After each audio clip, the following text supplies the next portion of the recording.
networks, 1 wind profiler, 155 automatic weather stations, 187 automatic rain gauges, 47 water level sensors, 2 automatic weather observing system, 2 high-frequency Doppler radar, 16 Doppler weather radars, 6 meteorological satellite facilities, 1 planetarium. We are with the Filipino people all day and night in multiple platforms so we can cascade information far and wide. Our influence in social media is getting significant, but we maintain our presence in TV, radio, and newspapers. Our work is beyond hard science. We inform people to keep them safe and their properties protected at all times. We are expanding and pumped up enough for the new wave of innovation of weather sciences as we realize our modernization plan.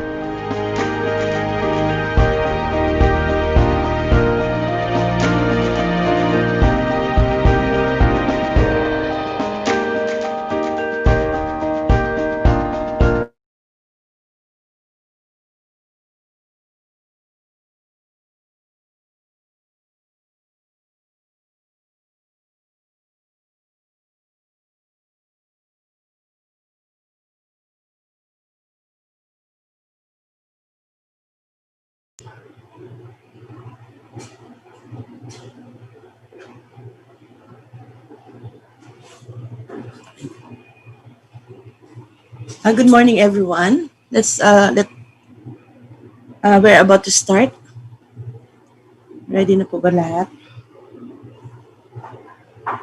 Okay, so we will start our forum this morning. Good morning, everyone, and welcome to our 132nd Climate Outlook Forum. And this is the first for this year, so Happy New Year, everyone. And so to formally open our program this morning, please join us in our opening prayer and the singing of our national anthem.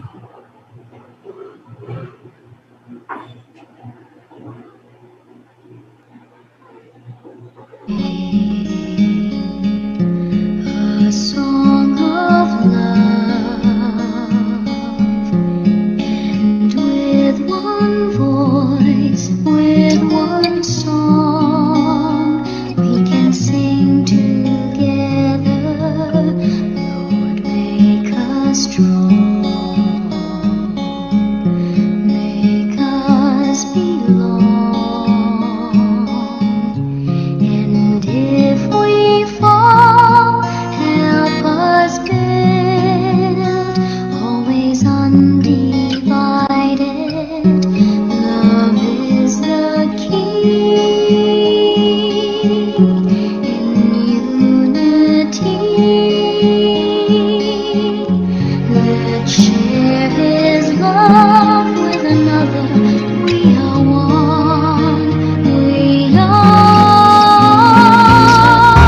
one bread, one body, one people. United we stand, divided we fall. If we put our trust in the Lord, there'll be melody, love and harmony in every heart. Teach us to pray, Lord, every day. Show us the way, help us feel your loving kindness. Love is the key. In unity,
Okay, good morning again. So, before we start our presentations, uh, we would like to call on Dr. Esperanza Kayanan, the OIC of the Office of the Deputy Administrator for Research and Development, to give her welcome remarks. Doc SP? Maraming salamat, Rosie. Magandang umaga po sa ating lahat. This is, as mentioned by Rosie, our MC for today. This is our first Climate Forum for 2021. So, sana po ngayong taon na ito, we will have a very good start for this activity. Welcome po sa lahat ng participants ngayong araw na ito, ngayong umaga na ito, sa ating 132nd Climate Forum. Sa nakalipas pong taon, napakahirap po ng ating mga pinagdaanan. We have many challenges. And unang-una po itong ating mga activities or ating mga services ay naitawid naman po natin. We have our monthly climate forum na online, and sa ngayon gamay na naman natin itong online activities natin. So for today's session or for today's forum, we will be having the same presentations. We will be having the regular weather update or the forecast for the week for the next 3 days or so. Then we will be having the updates ng ating level ng ating mga dams na minomonitor. Importante po ngayon ito dahil malapit na tayong pumasok sa ating tag-init. Sa mga after nitong first quarter, we will be moving towards our dry season. Kaya po importante na malaman natin, tama ba yung ating mga water? Makakasapat ba ito para sa darating na tag-init? And then, syempre, magkakaroon pa rin tayo ng review kung ano yung mga nangyari sa nakalipas na buwan. Ano ba yung ating mga weather systems?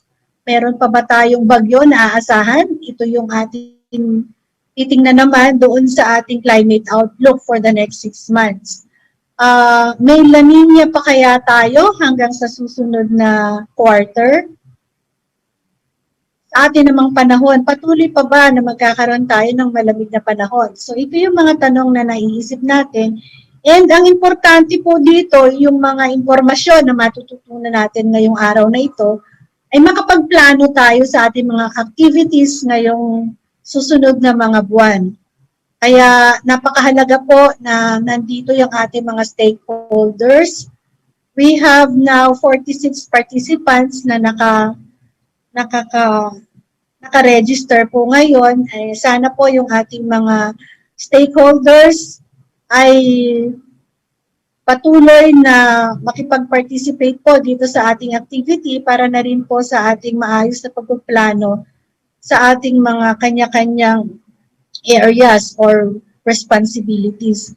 So, siguro ipapasa ko na po yung ating mikropono sa ating MC for today para po makapag-move forward tayo. And we hope po magpa-participate po yung ating mga attendees sa ating discussions. Kung meron pa kayong gustong linawin, open po tayo para sa discussions ngayong nalalapit na sana matapos na La Nina, pero tingnan po natin ngayon. So, muli po maraming salamat po sa ating mga partners, sa ating mga stakeholders, sa ating mga kasama sa PAGASA. Meron tayong mga participants from the different regions of the country. So, maraming salamat po. Stay safe po tayo. Mag-ingat pa rin po tayo dahil meron pa rin po tayong pandemic. So, magandang umaga po at sana maging makabuluhan ang ating climate forum ngayong umaga nito. Maraming salamat po.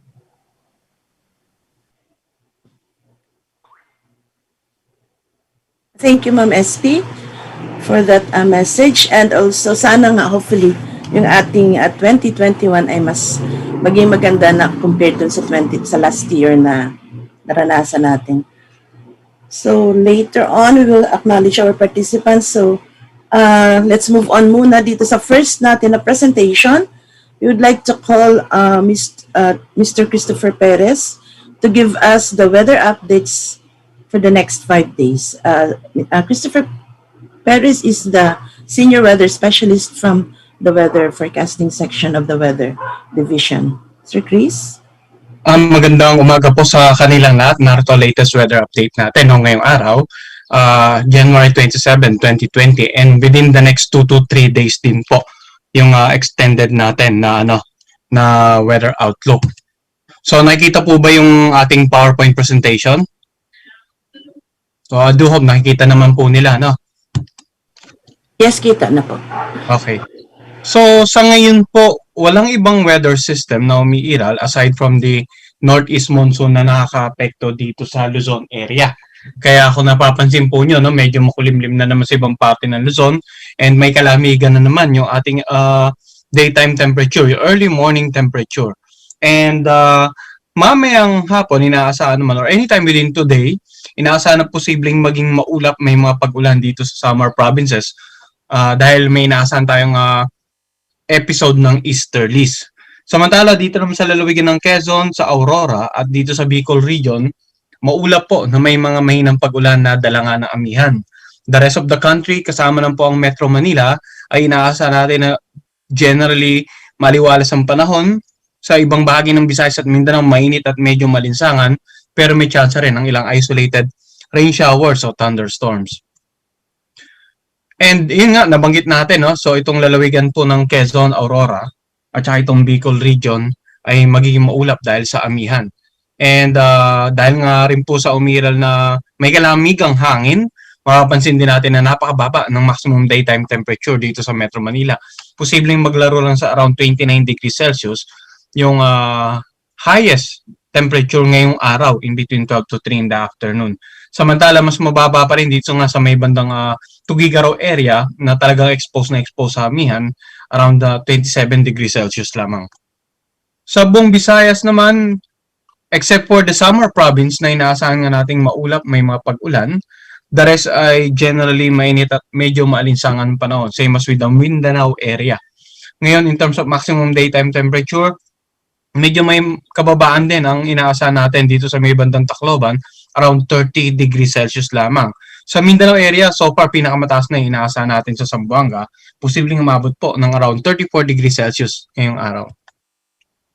In terms of the sea conditions po, bagamat wala tayong gale warning, iba yung pag-iingat po sa mga kababayan natin na papalaot dito sa mga karagatan sa paligid ng Northern and Central Luzon, maging sa Western Seaboard ng Southern Luzon at sa Eastern Seaboard ng Visayas at Mindanao. Inaasahan po na magiging katamtaman hanggang sa maalo ng mga karagatan ito. Samantala sa natitirang bahagi po ng ating bansa, magiging banayad naman hanggang sa katamtaman ng pag-alon, maliban na lamang kung may mga offshore na thunderstorm activity. Now, ang nakikita po natin sa ating mga screen ngayon, yung example na numerical weather prediction model na ginagamit natin mga PAGASA weather forecasters, pinakikita po ng global spectral model yung wind forecast simula po ngayong araw hanggang sa darating na Biyernes. Mapapansin po natin na generally talagang throughout the outlook period, yung hangin ay magmumula dito sa mainland Asia, isang possible na high pressure anticyclone, and in the general direction coming from the northeast direction.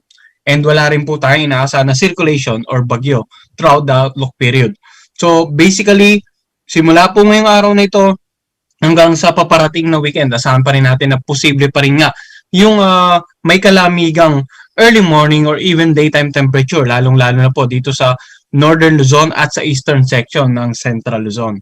So sa ating 3-day weather outlook dito nga po sa may bandang Baguio City, asahan nga na generally maliwalas ang panahon. May mga mahinang pag-ulan, subalit magiging maulap na may mga pag-ulan na dala ng amihan sa darating na Sabado. Ganon din po sa Metro Manila at unti-unting bababa nga yung ating maximum daytime temperature. Samantala, dito naman sa Legazpi City, mababa rin yung inaasahan natin na maximum daytime temperature dahil nga sa posibleng bugso ng amihan ngayong darating na weekend. And sa darating na Thursday hanggang Saturday po, cloudy po and may kalat-kalat na mga mahinang pag-ulan na dala ng amihan. Sa Cebu naman, magkakaroon ng possible thunderstorm activity sa Huwebes. And then darating na Biyernes at Sabado, dahil ngayong sa may kalakasang amihan, posibleng maapektuhan pa yung ilang bahagi ng Kabisayan including the Cebu area. And sa Davao City, patuloy yung generally malinsangang panahon Thursday and Friday. Then, posibleng maging maulap, kalat-kalat ang mga pag-ulan at mga ilang pagkidlat at pagkulog sa darating na Saturday. At ang araw po ay sumingit kanila sa 6:25 na umaga at lulubog mamaya alas 5:53 ng hapon. So, karagdagang impormasyon po online hinggil nga sa magiging lagay ng panahon na iba't ibang bahagi ng ating bansa. Yun din ang mga karatig bansa natin dito sa Asia. Mangyayari lamang, bisitahin din po ang aming website, bagong.pagasa.dost.gov.ph. Yan po muna ang latest mula dito sa Pag-asa or sa Weather Forecasting Center ng Pag-asa. Balik muna sa iyo, Miss Lucia Bastillas.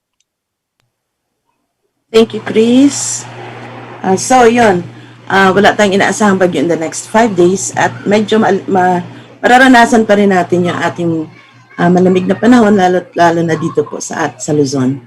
So, for the next presentation, we would like to call Miss Sheila Snyder, our hydrologist and a senior weather specialist, to give us the status of the dams in Luzon. Miss Sheila?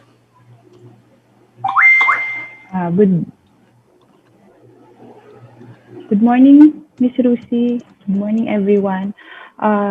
I-share ko lang po yung aking presentation.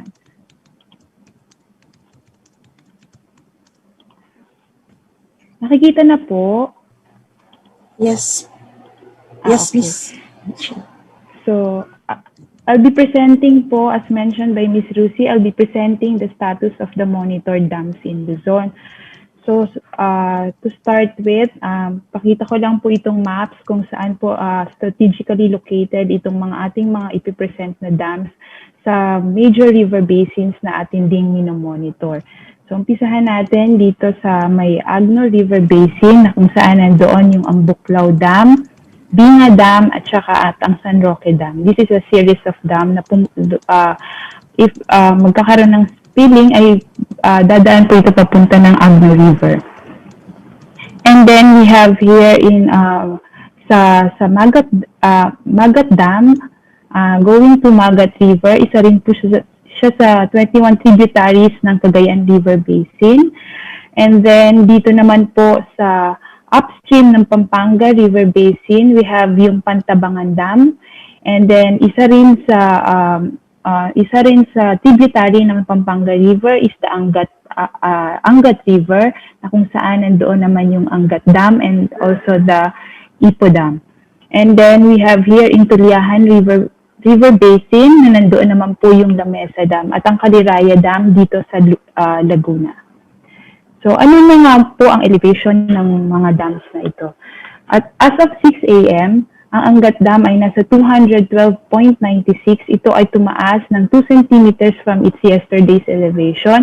Ang Ipo Dam ay 100.4 meters, which is bumaba siya ng 4 centimeters from its elevation yesterday.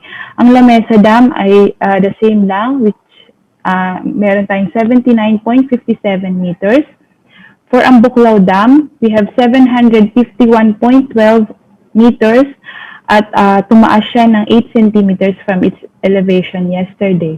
Ang binga naman ay bumaba ng 20 centimeters.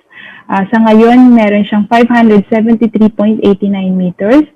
Whereas for San Roque, meron tayong 271.08, bumaba siya ng 52 centimeters. Ang Pantabangan, meron tayong 206.34, bagya siyang tumaas ng 4 centimeters. And then ang Magat, we have 190.27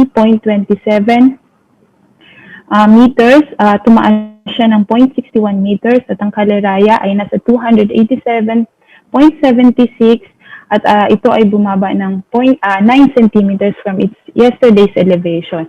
So all these data are coming from our operators or nagmamanage nitong mga dams from National Power Corporation and National Irrigation Authority. So ang Pag-asa po ay minomonitor lang po natin itong mga dams na ito.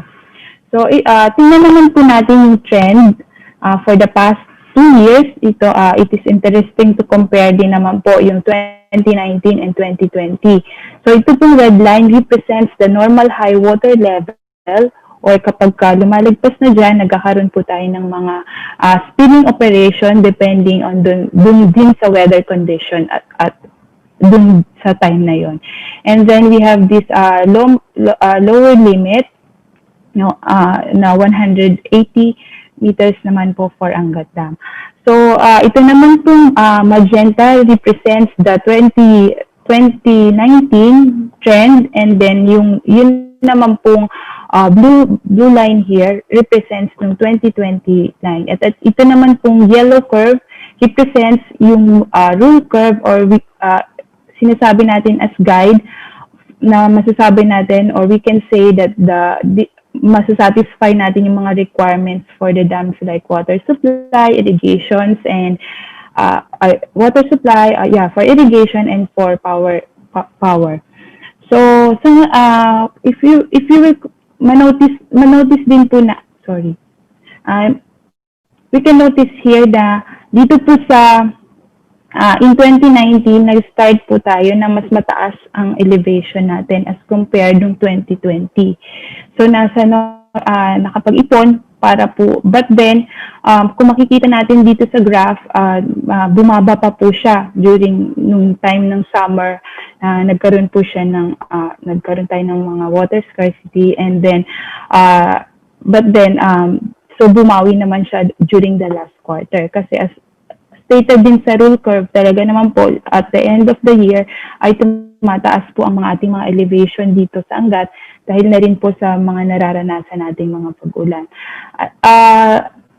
So ito pong 2020 naman, makikita natin mas mababa, but then makita natin hindi siya umabot, hindi siya nag-below ng 180 meters. Nag-below siya pero during the third quarter na siya. So naka-recover naman ito agad when it comes nung mga last quarter na ng year, na nagkaroon na tayo rin ng spilling, lalo nung Typhoon Ulysses, kasi nakaranas din naman tayo ng mga pag-ulan during the time. So for now, nandito po tayo dito sa dark blue na ito. So yan, ngayong year, nag-start tayo na nandun po tayo sa within the normal high water level, or nasa upper limit tayo. So for us, sa case naman ng San Roque Dam, we can say na wala namang major or nagkaroon ng pag-spill nung 2019 and at the same time with 2020, at follow naman niya yung kanyang rule curve, but of course nung 2020 mas mababa siya as compared sa rule curve dahil very limited din yung mga natanggap niyang pag-ulan dito sa area. And then we have here the Pantabangan Dam. Ito pong Pantabangan Dam ay bihira po itong mag-spill, or for the past 10 years, hindi pa po siya nag-spill ngayong mga nakarang taon. Makikita rin naman natin ito dito sa graph na below rin siya sa kanyang rule curve, at ito nga po, mas mababa naman po nung 2020 ang kanyang elevation as compared naman dun sa 2019. As ito naman po, yung Magat Dam, So kung makikita natin dito sa graph, nagkaroon po siya ng mga nagkakaroon po siya ng spilling operation dito po sa last quarter ng year. So kung matatandaan natin yung 2020, nagkaroon tayo dito ng spilling operation, particular dun sa Typhoon Ulysses. At yun, but then, ito naman po sa Lamesa Dam, similar with the Angat Dam, mas mababa naman po pa rin yung 2019 as compared with the 2020. So ngayon, malapit tayo dun sa tinatawag nilang overflow, yung sa bank, mag-overflow kasi nasa 80.15 itong tinatawag na spilling. Wala pong nagko-control dito sa Lamesa. Kusa lang po itong lalabas ng tubig kapag na-reach niya po yung 80.16. So, medyo malapit po tayo dun. But then, wala naman po tayong ine-expect na mga pag-ulan for the next days. So, yun po. Ano naman po mangyayari for the month of February? So, ito pong data na to ay na-derive natin yung expected natin ng mga water level gamit po yung forecast basin rainfall na na-provide ng CLIMS, which may discuss din naman po nila later on or may present nila later on. And at the same time, yung dam allocation or projection ng ating mga dam operators para naman po sa allocation ng tubig. So, for the Angat Dam, makikita natin ang forecast basin rainfall is 53, ang allocation is around 86. So, bababa po ito from 212.94. Ito po yung elevation natin kahapon. So, ina-expect natin na bumaba ito up to 200.89. But then, mas mataas pa rin naman po ito sa rule curve niya ng 3 meters. So, ayun po, so 580 millimeters of rainfall bago lang po ma-reach yung normal high water level. So, medyo malaking pag-ulan pa po ito. So, ang San Roque naman po ay, ang forecast rain niya is around 27 millimeters. So, ina-expect din na bumaba ito with 256.52 meters. Pero po mas mataas pa rin naman po yung kanyang rule curve na 4.56 meters. Ang Pantabangan po ay bababa for 202.29, but then same as the previous, na kung makita natin dun sa previous slides, na mas mababa nga siya dun sa rule curve. And then same thing with Magat, nasa bababa po ito dahil sa forecast rainfall, and it's considering yung dam allocation, ay mas bababa pa ito sa elevation natin na 189.66 yesterday, bababa ito into 180.64. So, mas mababa po siya sa rule curve ng 2.65 meters. So, yun lamang po, at kung may karagdagang impormasyon, pwede nyo pong i-visit yung Pag-asa website at dun to sa may flood information, makikita nyo po yung mga data po natin. Thank you po. Thank you, Ms. Sheila. And, ayun, ang mga dams natin sa ngayon, puno pala yung ating mga dams sa ngayon. Okay, next. Before pala we move on to our next presenter, which is on the climate side, we would like to acknowledge our participants this morning. First, we have the WFP, Philippine Navy, SMPC, SMFI. We have the PCA Region 1, Region 2, and Region 3. Then PSMA, OCD. Of course, our Pagasa executive staff from the central office, as well as from the Pagasa Regional Services Divisions, and of course, our Pagasa colleagues. Okay? So, our next presenter to give us the review of the climate for, hindi na siya 2 months lang, for the past year, 2020, we would like to call Ms. Geran Duran, our weather specialist from the Climate Monitoring and Prediction section. Ms. Ger? Hello po, magandang umaga po sa ating lahat. So, let me share my screen for everyone to see. Okay, so nakikita po ba yung screen ko? Yes, Jen. Okay po. So, now I am asked to give you a review. Ano ba yung nangyari sa atin for the past year, specifically kung gaano ba tayo minahal ni year 2020. So, May feedback ata. meron po.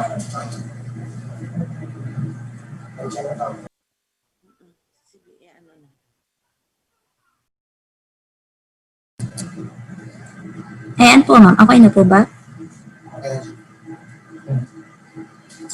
Okay.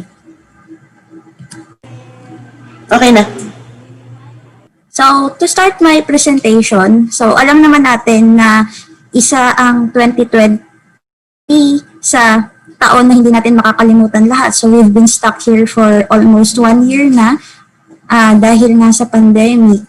So, lahat tayo ngayon is nakatatak na sa atin ng year 2020 dahil din sa pandemic na to. But, aside dito sa pandemic, isa pa sa naging notable here being that 2020 is hindi lang ito sa health sector naka-affect sa atin, kundi pati na sa ating global climate. So, actually, si EcoWatch.com ay naglabas ng top 10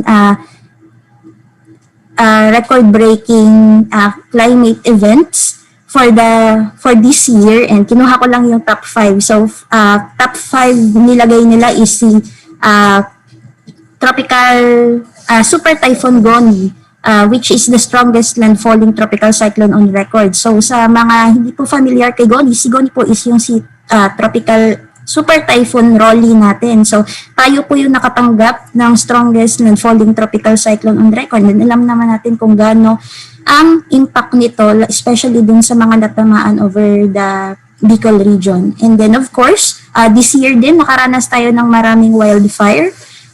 Specifically sa Australia, and I think before pa nun is meron din sa Amazon. And hindi din natin makakalimutan dito sa Pilipinas na nagkaroon din ng eruption si Mount Taal volcano, so last January of 2020. Then because of this wildfire, even though nabawasan ng konti yung carbon dioxide level natin sa Earth, dahil nga nag-lockdown yung majority ng mga countries, ay nagtala pa din ito ng record high atmospheric carbon dioxide level. So, though bumaba ng konti, so record-breaking pa din tayo. So, ayan pa rin yung mataas pa din yung ating carbon footprint. And at the same time, this year din, ang kakaiba is over the Atlantic naman, is nagkaroon sila ng super active Atlantic hurricane season na umabot at tayong record nila for their as the second highest na number of tropical cyclone for Atlantic season for this year. And yung pinaka top 1 nila sa list nila is globally year 2020 was recorded as the second warmest year on record based sa National Oceanic and Atmospheric Administration ng US. So, grabe pala yung impact sa atin ng 2020. So, talagang hindi natin siya makakalimutan kasi sa kahit saang sector is meron siya talagang experience na mailalagay natin sa history. So aside from all those global climate events, this 2020 din, nagkaroon tayo ng La Nina development. So actually, nagkaroon ng paglamig ng temperatura ng dagat sa tropical Pacific nung nagsimula siya noong second quarter of the year, and finally, na-develop siya last July, August, September of 2020 based dun sa ating Oceanic Ninyo Index. And si PAGASA is nag-issue na officially ng La Nina Advisory last October 2020. But before that, PAGASA already issued La Nina Watch and Alert dahil nga nakikita na natin na posibleng mag-develop yung La Nina. And finally, nag-develop na siya, and currently, i-experience natin siya ngayon. So, all of these global phenomena is kailangan din natin tignan kung ano ba yung naging impact nito dito sa atin sa Philippines since all of these are large scale. So tignan naman natin yung effect ng 2020 over dito sa Pilipinas. So let's look on to the local climate states. First is, since si global is nag-record ng second highest temperature, nag-reflect din ba kaya ito dito sa Pilipinas? So this is our temperature for 2020. So makikita natin na from 1961 to 2020 na mean annual temperature data, year 2020 ranked third as the highest. Sinundan niya si 2016 and first is si 1998. So basically, most parts of the country experience an above average mean temperature based doon sa annual natin. So ayun, so globally nga, mainit, and nakita naman natin na dito din sa Pilipinas, nagsip po yung pag-init. So uminit din po tayo ngayong araw, ngayong last year. So, for the lowest temperature recorded for the year 2020, ang lowest temperature was recorded in BSU La Trinidad with 6.3 degrees Celsius noong February, and for using synoptic stations natin, si Baguio ay nagtala ng 9.4 degrees Celsius noong February 21. So basically, yung pinakamalamig nating temperatura for 2020 is naranasan natin ng February, while yung highest naman is naranasan natin noong May. For naitala ito ni ISU Itiague with 41.2 degrees Celsius. Though both temperature extremes ay hindi nila na-break yung ating record breaking.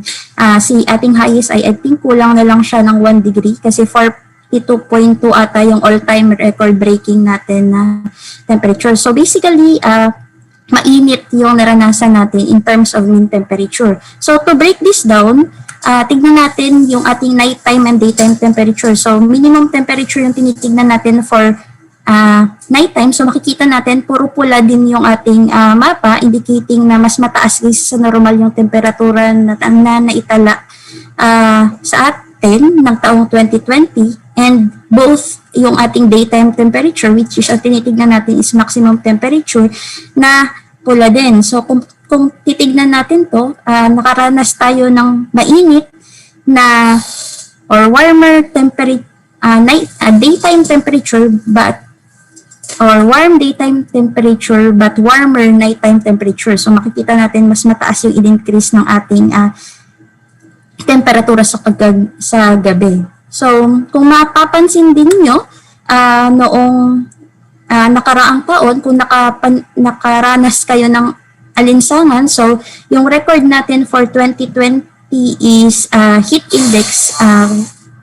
This was released as of June 18 of 2020, yung all-time or yung record natin for 2020 is 58.0 degrees Celsius yung ating naranasan na heat index, which is within the extreme danger. So, naranasan siya over San Jose Occidental, Mindoro. So, masyado pong maalinsangan nung last year doon sa mga area na yun, but majority of the country experience within around 40 degrees to 50 degrees Celsius na heat index last year. In terms naman po of rainfall, basically tinignan natin yung ating annual rainfall anomaly from 1961 to 2020, and makikita natin si 2020 ay nasa rank 28, which is almost kalahati out of the 60 years. So, and pag tinignan natin yung mapa, almost most of the parts of the country experience near normal rainfall condition based po dito. Pero mapagtatanong tayo, di ba nga ang dami nating baha, ang dami nating bagyo, bakit near normal lang? So, we will look into our seasonal rainfall pattern. So, tignan natin yung seasonal rainfall pattern natin. Kung mapapansin natin, masyadong madaming kulay yung ating seasonal rainfall pattern. So, during the first half of 2020, nakaranas tayo ng kakulangan ng ulan, but then dun sa last quarter ng 2020, nakaranas naman tayo ng sobra-sobrang pag-ulan. So, noong January to March 2020, nakapansin tayo ng above rainfall over dito sa Central and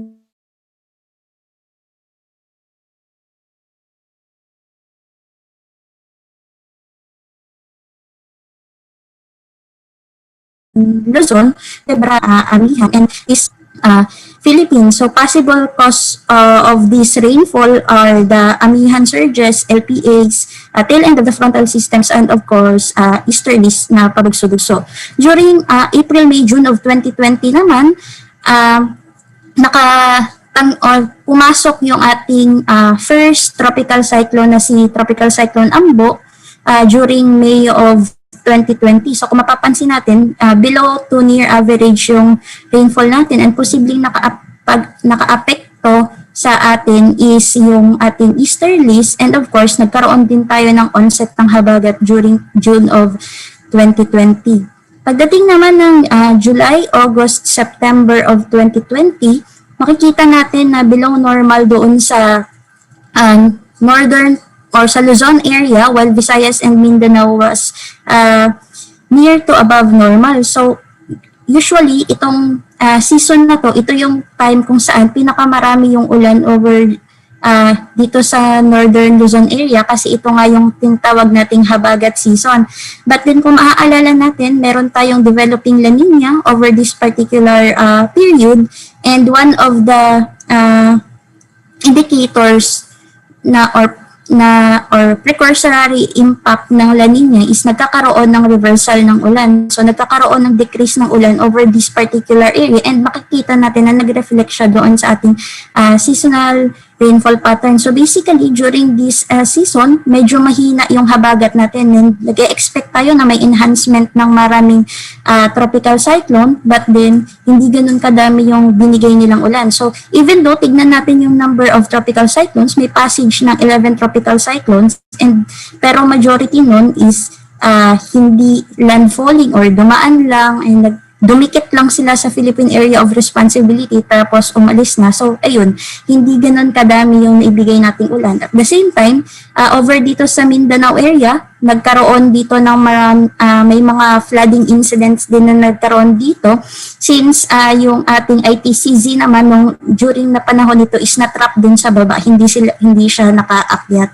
So yun yung nagbigay sa atin ng LPAs, and ITCZ ay nagbigay sa atin ng pag-ulan over dito sa Mindanao area. And of course, yung pinaka-notable natin this 2020 is noong October to December 2020, which is dinaanan tayo ng maraming bagyo. And hindi lang siya daan, naglandfall pa yung karamihan ng mga bagyo dito. So kung makikita natin yung mapa natin, most parts of the country ay blue na blue, meaning sobrang dami ng ulan na natanggap natin. So babalikan natin yung mga tropical cyclones, since most of the rainfall during October to December of 2020 is dulot din ng mga tropical cyclones na naranasan natin. So just to give you an overview, year 2020 was recorded as the second driest year for July to September season. And the fourth wettest year for October to November season. This was analyzed using the 1961 to 2020 rainfall data. So, yun pala, record-breaking pala tayo for year 2020. Nagkaroon tayo ng dry period, but then nagkaroon din tayo ng wet period the next season. So, medyo mataas yung variability na nangyari sa atin for this particular year. And in terms of tropical cyclone naman, ito yung mga tropical cyclone na dumaan or pumasok sa Philippine Area of Responsibility during 2020. So a total of 22 tropical cyclones yung pumasok, 9 of which are landfalling, and yung the rest is non-landfalling. So kung titignan natin yung ating graph, yung black line is the normal number of tropical cyclones na dapat pumasok sa taon. At the same time, yung yellow is yung landfalling, and yung blue is non-landfalling. So makapansin natin during July, August, September, though madami yung above normal yung frequency ng tropical cyclone natin, is puro naman sila non-landfalling. While pagdating ng October, November, December season, makikita natin na above normal siya. At the same time, majority din doon is landfalling. So kaya sobrang dami ng ulan natin. And kung titignan natin yung monthly tropical cyclone tracks, makikita natin na kaya siya landfalling is mababa talaga yung tracks ng ating mga tropical cyclone during the October-November season, which is isa din sa possible na impact sa atin ng development ng La Nina na more above average tropical cyclone, especially for October, November, December season. So, as a summary, so ito pala, si Super Typhoon Goni is nagkaroon tayo ng one super typhoon for this year, which is Goni. And madami tayong typhoon category, kaya naman sobrang dami ng ulan natin kasi at the same time, malalakas din yung category ng mga pumasok sa atin na tropical cyclones. So, just to give you an overview dun sa mga pumasok na tropical cyclone. So, yung first tropical cyclone natin was entered PAR during May, si Ambo. Then, isa noong June, si Butchoy. And dalawa na ang July, si Karina tsaka si Dindo. Then, pagdating naman po ng August, meron tayong 6 dapat. Tapos, pero most likely yung mga tropical cyclone na to ay hindi landfalling. And then pagdating ng September, nagkaroon tayo ng 3. And ito po yung pinaka tawag dito, special na season natin during the October, November, December season. Kung mapapansin po natin, for October, meron tayong 5 tropical cyclone. But dun sa 5 yun, kita natin na yung 4 doon ay landfalling. And kung titignan natin yung track nila tsaka yung rainfall associated na ibinigay sa atin, in less than 1 month, makikita natin na lahat sila dumaan dun sa almost same area, which caused pagkabasa ng mga lupa natin. So yung water retention ng mga soil noon sa mga area na dinaanan, medyo maliit na. So yung nung nagkaroon tayo ng additional tropical cyclone noong November, makikita natin na madami yung ulan at the same time hindi na kayang i-hold ng lupa yung moisture, kaya mas madaling nakapagpabaha sa atin over that particular period. So for December meron tayong 1 at meron tayong 4 for November. So ito yung mga naitala na mga damages or impacts na January, February, March, nag-raise ng flood advisory. So karamihan is impact ng tropical cyclones and floodings yung naranasan natin for 2020. So January, February, March, nag-raise ng flood advisory over the Eastern Visayas and Northern Mindanao and Caraga area, CNDRRMC. Pagdating naman ng April, May, June, si Ambo naman ay nakapagtala ng damages over the Eastern Visayas area. Pagdating naman po ng July, August, September, though masyadong konti yung ulan natin sa Mindanao area ng mga floodings din. And of course, yung October, November, December season natin, which is nakapagtala tayo ng great flood ng Northern Luzon. And of course, umapaw yung Angat and marami tayong floodings na naranasan. So,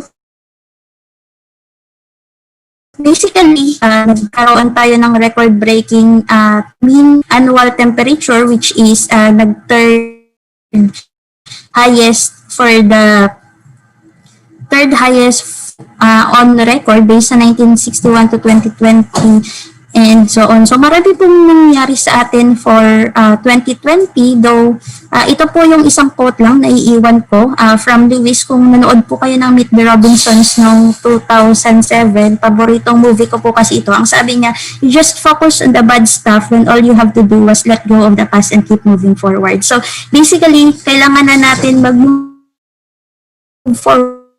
Even though napakasakit ng dinaras natin for 2020, we need to move. And since tayo, I know we can move on and sana maging better si 2021. That would be all. Thank you. Thank you, Je, for that very comprehensive review of 2020, the year that was. Na nakapin down siya sa ating history globally and also sa ating dito sa Pilipinas. Okay? So for the next presentation, we would like to call the chief of the Climate Monitoring Prediction Section, Ms. Ana Solis, for the climate outlook from February to July of 2021. So, Ms. Ana? Yeah, thank you very much, Rosie. Naririnig niyo po ako? Yes, naririnig. Yung nakishare na po yung screen, nakikita na rin po. Yes, nakashare na siya, Ana. Sige, good morning po at maraming salamat po sa ating lahat sa inyong pagdalo dito sa ating 132nd. Miss Anne, wala ka pong sound. Medyo mahina lang yung sound. Medyo mahina. Pakiano ng sound.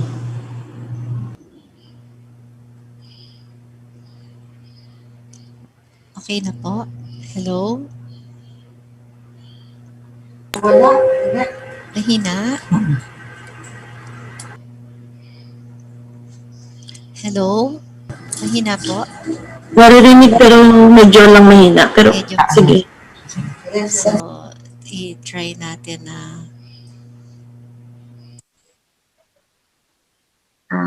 Okay na po. Malakas na po. Okay na, Miss Anne. Okay na. Sige.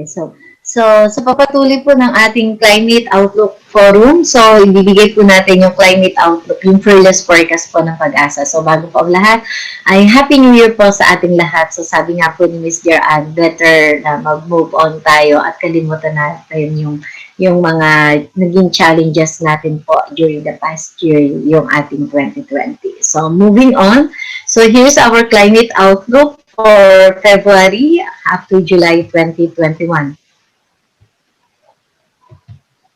About ENSO status, climate outlook, and then the summary. So, balikan pa rin po or tingnan natin yung ENSO quick look natin na meron pa rin po tayong La Nina na nakaka-apekto po sa ating climate pattern dito. So, yan po yung isa sa mga climate drivers po kung bakit nagkakaroon tayo ng maraming pag-uulan at mga sama ng panahon dito sa ating bansa patuloy ngayon. At makikita po natin doon po minomonitor natin na tinatawag na sea surface temperature anomaly na indicative of moderate La Nina na during the last 4 weeks ay below average pa rin po yung kabuuan ng west up to the dateline or central at eastern equatorial Pacific Ocean. So, indicative of moderate La Nina condition na kung saan averaging about -1 to -1.5 yung SST anomalies niya. So, yan po ay strongest in the Central Equatorial Pacific Ocean at typical po na still La Nina condition po tayo. So, moderate po yung strength ng La Nina. And sinasabi po natin, nung nakaraang buwan, nung nagkaroon tayo ng forum, na kung saan ito ay na-reach na po niya yung mature stage o yung peak po ng La Nina natin during November-December season. So, makikita po natin na ngayon ay partially or gradually weakening na po yung ating La Nina in terms of sea surface temperature anomaly. So, itingnan po natin ano ba yung mga magiging posibleng impact pa knowing na nag-mature na yung La Nina and then nagkakaroon na po tayo dito ng rising probability of returning to ENSO neutral condition. Ano pa yung magiging posibleng epekto nito sa atin? And ito po, yung tinitingnan din natin, yung equatorial subsurface temperature para makita po natin kung nasusustain ba yung paglamig ng ibabaw ng dagat na indicator po natin na La Nina. So makikita natin po dito na during the past 2 months, so sustained yung negative subsurface temperature anomalies na nag-persist pa rin po sa Central at Eastern Equatorial Pacific. So ibig sabihin may sustained negative SST anomaly even up to the subsurface ng ating tropical Pacific Ocean. But then makikita po natin yung sea surface temperature anomaly naman po na malapit sa ating karagatan ay yung positive subsurface temperature anomalies na may sustained positive values po. Kaya po nagkakaroon tayo ng maraming moisture availability or moisture available para magkaroon po tayo ng mga formation ng mga pag-uulan even without tropical cyclone that could also due to stronger easterlies, enhanced northeast monsoon, so yung ating intertropical convergence zone, and of course yung pong La Nina dahil yung nga po yung tinatawag nating season ng sea surface temperature na malamig sa Central at Eastern Equatorial Pacific and then mainit naman yung karagatan na malapit sa atin. So, As for of now, so sa Nino 3.4 region, yung Central at Eastern Equatorial Pacific, ay indicative of moderate La Nina minus 1.1 degrees centigrade yung SST anomaly. And so outlook natin, will La Nina still continue up to the first quarter of this year? So yes po, nakikita natin na 18 out of 26 models says that La Nina will continue until February, March, April 2021 season. And may sinasabi naman po na 13 out of 26 or 50% of the models ay La Nina until March, April, May 2021. So, ibig sabihin po, posibleng maranasan natin up to the first quarter of this year or up to the first half of this year, makikita po natin. So, La Nina pa rin po na magpipidik up to February, March, April, May. And so, outlook po rin in terms of probabilistic El Nino or La Nina or ENSO neutral forecast, whether El Nino, La Nina, or neutral. So, makikita po natin the chances of La Nina is greater than 95%. Makikita po dito sa official model outlook early January na ipinalabas ng International Prediction Centers such as Climate Prediction Center of NOAA and International Research Institute of Columbia University sa US din po. And then, etong sinasabi nating update na purely model outlook, medyo mas nakikita po natin na still up to February, March, April pa rin po, more than 60% probability for La Nina to continue. And then, nakikita rin po na sa purely model outlook po natin, ay March, April, May, ay medyo mas higher yung probability of more than 50% to return to ENSO neutral condition. So, yun po yung nakikita natin na forecast. But then, base po dyan, nakalabas pa rin po or nakataas pa rin po ang La Nina advisory ng PAGASA sa ating ENSO alert system status. And it says here that La Nina is likely to continue through January, Feb, March 2020-2021. So, with around 90% chance, with a rising probability of returning to ENSO neutral during March, April, May of around more than 55%. Base po dyan, still a high likelihood of above normal rainfall conditions that could lead to potential adverse impacts. So, nandiyan pa rin po yung nakikita natin or natitirang bahagi ng ating bansa na maaapektuhan po ng La Nina dahil po nandiyan pa rin po kahit na naka-reach na ng mature stage si La Nina at papunta na po siya sa gradual return to ENSO neutral, nandiyan pa rin po yung pag-uulan. At ano po ba yung posibleng mga weather systems na maka-apekto sa ating bansa during the forecast period Feb to July? So, andyan pa rin po yung mga local thunderstorm activities, yung northeast monsoon natin, intertropical convergence zone, low pressure areas, easterlies, may possibility ng tropical cyclone formation, tail end of frontal system, and then yung southwest monsoon and rates of high pressure areas during the transition period at pagdating po ng ating dry season, magkakaroon tayo ng mga rates of high pressure area na posibleng makapagpainit po ng ating temperatura sa kabuuan ng ating bansa. So, about our rainfall forecast, climate outlook for the next 6 months. So, familiar na po tayo dito sa ating mga mapa na tinitingnan na pula, way below normal yellow, near normal green, and then above normal po yung blue sa ating mga mapa. So, dito sa mapa na ito, ipinapakita po yung ating normal rainfall distribution during the months of February from 1981 to 2010. Dito po sa pangalawa ay ang forecast rainfall natin for the month of February in terms of millimeters of rainfall. And then dito naman po sa pangatlo ay in terms of percent normal.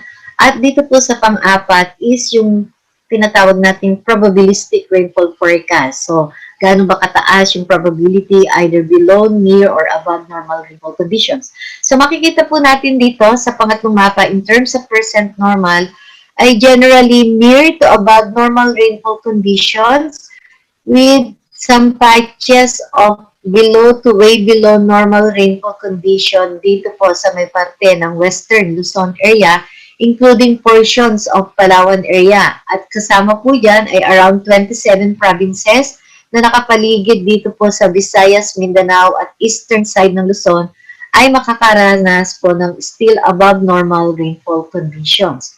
And in terms of probability, kung nakakakita po tayo ng mga green shades po dyan, dito sa western section po ng Luzon, ay mas mataas po yung probability of having near normal rain condition, while in terms of above normal rainfall condition, yung mas matitingkad po na blue shades dyan, mas makikita po natin na mas matataas ang probability of more than 65% to be at above normal rainfall category. So, ibig sabihin po ay medyo matataas pa rin po ang tsansa at mataas po yung ating confidence dito sa forecast natin dun sa mga areas na makakaranas pa rin ng above normal rainfall conditions, particularly sa may Visayas area, including portions of Bicol area. Pagdating ng March, so normally po ay itong eastern section ng ating bansa ang nakakaranas ng medyo mas maraming ulan kaysa karaniwan. Pagdating po ng forecast natin ng March, still yung general portion po ng eastern section ng ating bansa, including most parts ng Mindanao ay makakaranas po ng above normal rainfall condition. At kung titingnan po natin in terms of probabilistic forecast, medyo mataas at highly certain tayo of having above normal rainfall conditions, particularly dito po sa mga areas around 69 provinces na makakatanggap po sa possible ng above normal rainfall condition pagdating ng Marso. So, meaning medyo maulan pa rin po tayo pagdating ng Marso. Andiyan pa rin po yung nakikita nating remnants pa rin po ng impact ng La Nina. Pagdating ng April, although sabi nga natin ay still to continue yung La Nina, February, March, April. So, makikita natin dito sa April, may mga areas pa rin po na medyo maulan, pero generally near normal rainfall conditions. But in terms of ability, although near normal rainfall conditions ang nakikita natin sa general portions ng Visayas at Mindanao, still certainty is high of having above normal rainfall condition. So, hindi pa rin po natin matatawaran yung mga above normal rainfall conditions sa mga nasabing area, although we forecasted near normal rainfall condition in terms of percent normal.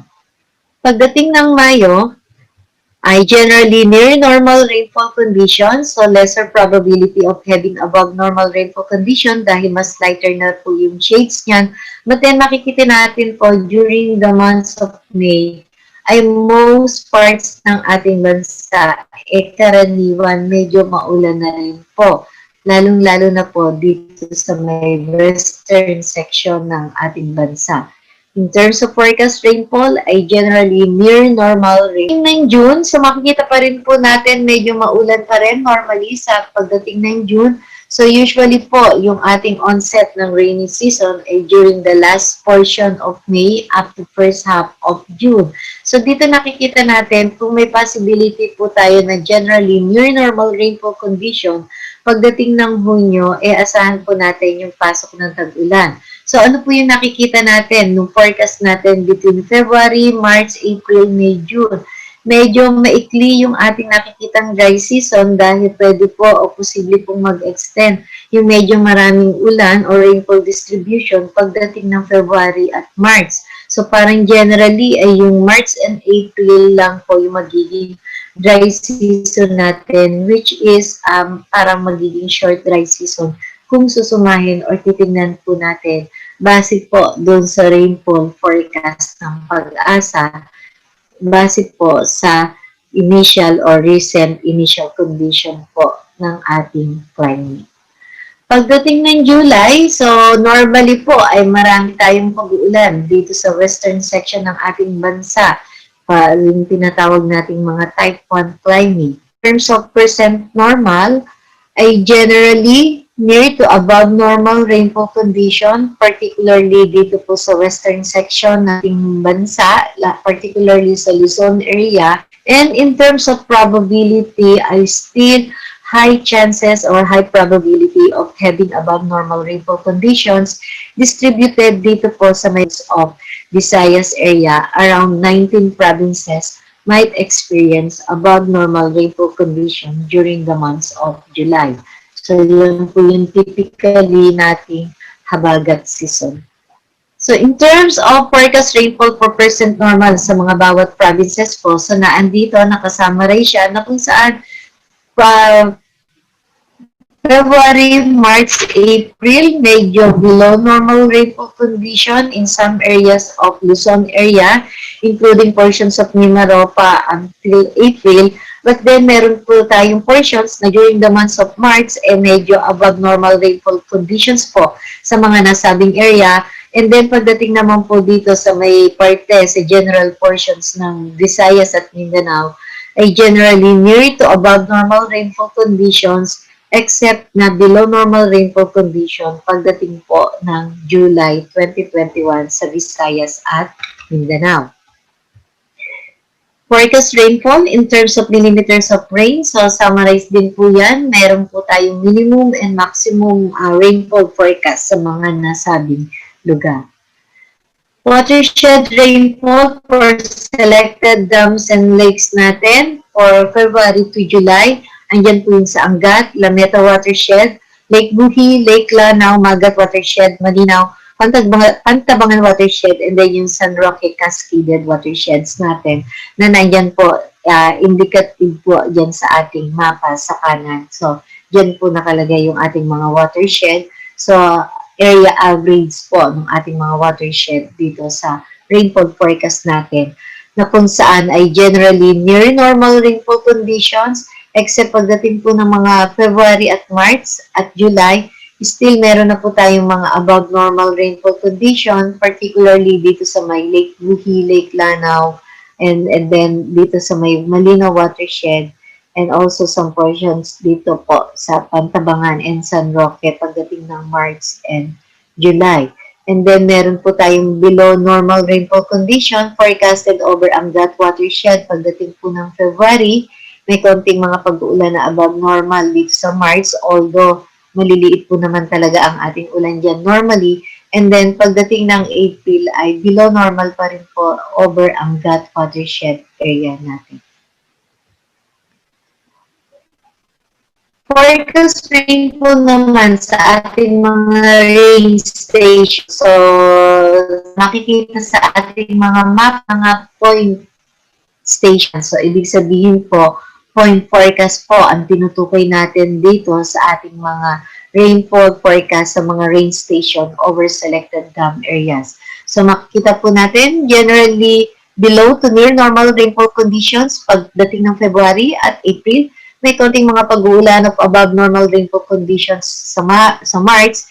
And then generally near to above normal rainfall condition pagdating po ng May, June, July forecast period dito po sa mga selected rain stations sa ating mga dam areas. Over selected river basins naman. So, ito naman po ay yung forecast rainfall natin dun sa ating mga 18 major river basins. So, area average po naman ng ating mga river basins sa mga naturang lugar dito po sa may Luzon at sa Mindanao. So, makikita po natin yung ating mga river basins natin, particularly dito po sa Mindanao, ay generally near to above normal rainfall conditions during the forecast period ng February, March at April, whereas patches of near normal to above normal, but then generally ay below normal rainfall conditions sa first quarter ng 2021 up to April dito po sa mga river basins natin sa may Luzon area. Pagdating ng May, June, July ay generally near normal rainfall conditions po ang forecast sa ating mga selected 18 river basins po sa ating bansa. And then meron po tayong mga above normal rainfall conditions pagdating ng July sa Luzon area river basins. And then meron din pong patches of below normal rainfall condition dito po sa mga ibang river basins po natin dito sa Mindanao. particularly Agusan River Basins and Buayan Malungon River Basins pagdating ng July. So yan po yung general forecast natin sa ating mga selected river basins sa buong Pilipinas. In terms of dry day forecast, so araw na walang ulan or less than 1 millimeters of rain lang ang posibleng ma-record na ulan sa bawat istasyon sa ating mga probinsya. So sa kaliwa po, ito po yung normal number of dry days from 1981 to 2010 sa ating mga provinces. Sa gitna ay ito po yung forecast number of dry days from February to July. And then sa dulo po is yung anomaly, kung gaano po ba nagkakaiba o nagkakalayo dun sa normal number of dry days during the forecast period. So makikita po natin dito yung mga negative values po, lalo na po pagdating ng July. And then yung mga portions po dito sa may Bicol ay posible pong mas marami ang ulan, ang araw na may ulan kaysa karaniwan dahil mas kumokonti po yung bilang ng araw na wala silang ulan. So meaning, mas dumadami yung wet days nila for that particular month sa forecast natin, yung mga negative values na nakikita natin, particularly over Bicol region.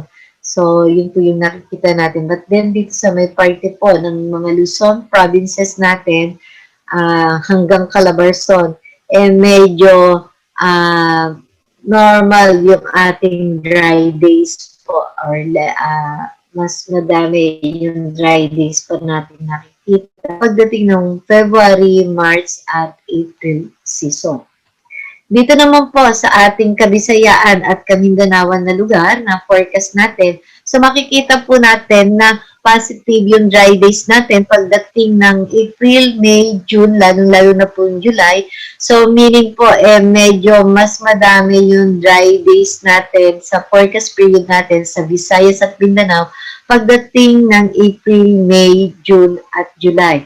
Pero nakikita pa rin po natin that during the months of February, March, ang forecast po natin ay medyo kukunti yung dry days. So meaning, mas marami pa rin po yung araw na maulan sa Visayas at Mindanao during the period of February and March na forecast. Pagdating ng April, May, June, doon dadami yung dry days na forecast natin sa kanila.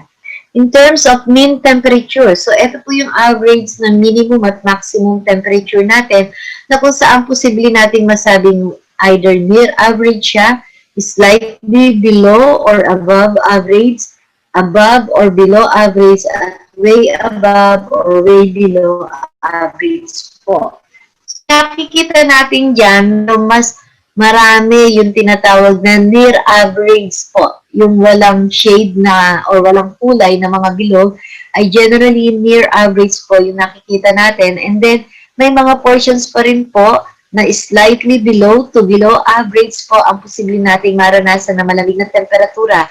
Dito pa rin po sa portion po ng Northern Luzon area up to April. May nakikita pa rin po tayo na slightly below average na temperature distribution dyan. And then pagdating po ng May, June, July, ay generally near average, slightly and up to above average temperature distribution po yung ating napo-forecast pagdating po ng May, June, July, lalong-lalo po na po sa May at June, sa general portions po ng ating bansa. So, nakikita natin parang yung Mayo, yung medyo mas maiinit o meron pang mga way above average po na temperature distribution forecast pagdating ng Mayo dito sa ating kabuuan ng bansa. In terms of forecast range of temperature extreme, ito naman po yung makikita natin ng mga posibleng range ng temperature or instantaneous value, not necessarily na average ng kabuuan ng isang buwan ang nakikita natin. Na we could get as low as 9.9 doon sa mountainous areas of Luzon. So ito po yung posibleng maranasan ng mga kababayan pa rin natin sa Car, sa Benguet area, na around 9.9 degrees pa rin pagdating ng February. And then we could get as high as more than 40 degrees pagdating ng June, July season dito po sa may mountain, sa may part po ng Northern Luzon area natin. So, during the forecast period, meron po tayong nakikitang forecast na medyo mas mainit na temperatura, around 40 degrees. So, ito po ay range ng extreme temperature. So, meaning po, kung i-apply natin yung alinsangan or heat index, medyo mas makakaranas po tayo ng mataas o maliilit na alinsangan pagdating ng ating dry season. Bagyo, may maaasahan pa po tayong bagyo pagdating ng February up to July. February, 0 or 1. So, normally po ay slim chance po yung tropical cyclone formation during the months of February. But then, since meron po tayong La Nina, may possibility of either 0 or 1 na tropical cyclone formation. Kung hindi po man siya maging ganap na isang bagyo, ay yung pong mga formation ng mga low pressure areas natin ay highly likely pa rin po pagdating ng February at March. And then, meron din po tayong around 0 or 1, around April at pagdating din ng Mayo. So, makikita po natin kung magkakaroon po tayo ng isang bagyo pagdating ng Mayo, it could trigger the onset of the rainy season. Or kung hindi man po maging ganap itong isang bagyo o magkakaroon ng bagyo sa Mayo, so asahan po natin na sa June, yun po yung formal onset ng ating rainy season na kung saan posibleng makaranas or naka-experience po tayo ng around 1 or 2 tropical cyclone. At dito po sa kanan, yung mapa, yan po yung normal tropical cyclone tracks based from, so may updated na po tayo dito from 1948 up to 20, siguro po mag-a-update na tayo ng tropical cyclone climatology up to 2020. So, asahan po natin yung pagbabago ng ating tropical cyclone tracks from 1948 to 2020 dahil natapos na po tayo ng 2020. So, meaning, idadagdag po natin yon sa ating climatology.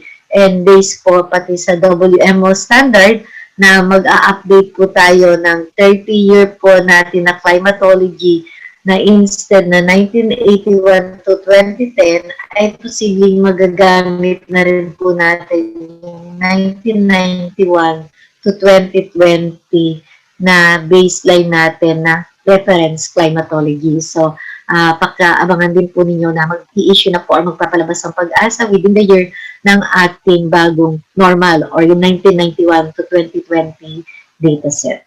So, in summary, so La Nina is likely to continue. So, possibly po na probability of returning to ENSO neutral sa second quarter po up to April, May, June of around 50% or 55%.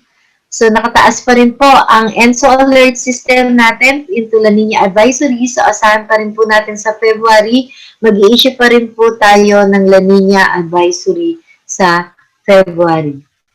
Rainfall forecast for the months of Feb, March, and April. Sa February po, generally near to above normal rainfall conditions, except dun sa western and central parts ng Luzon na posibleng makaranas po ng below normal rainfall conditions, which are also highly likely.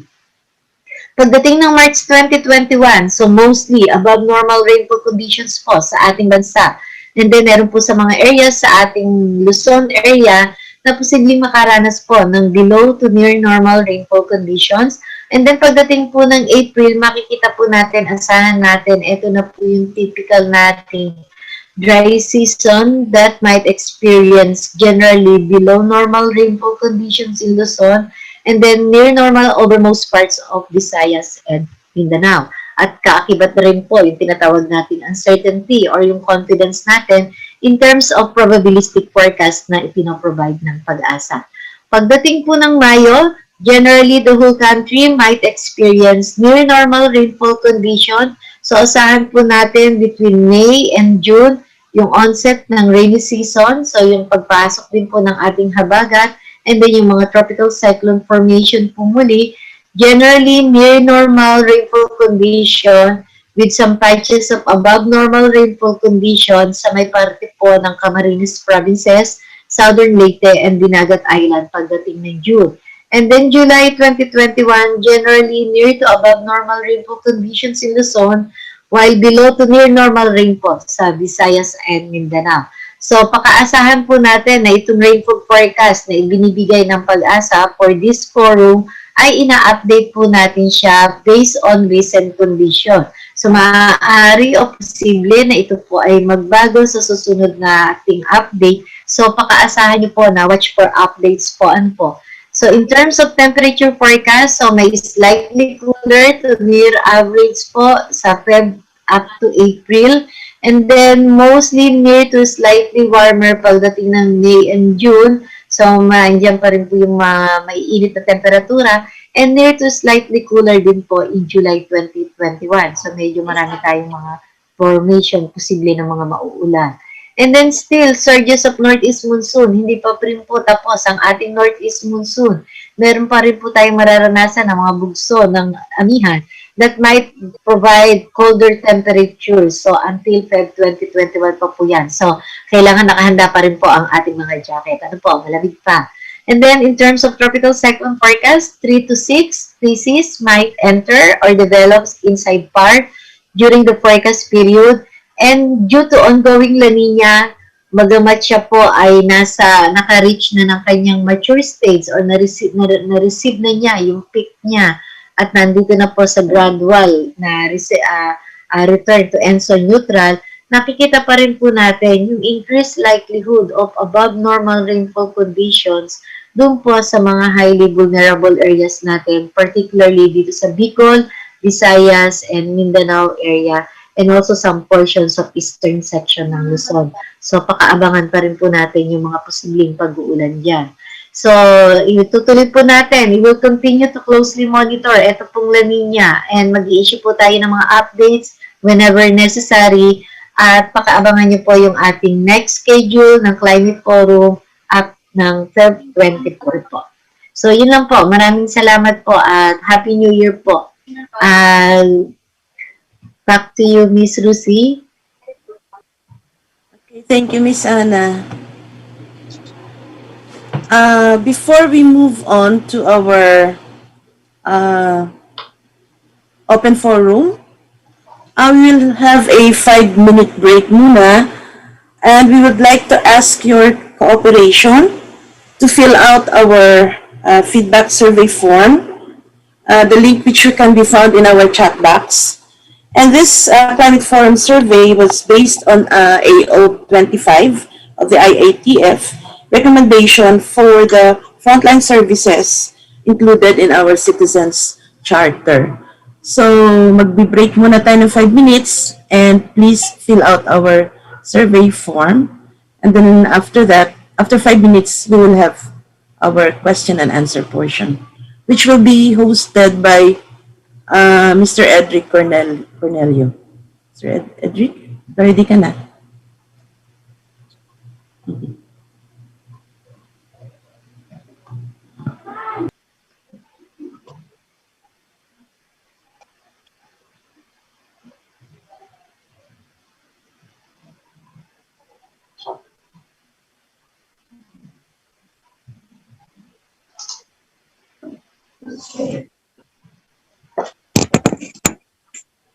Wala ako ulit.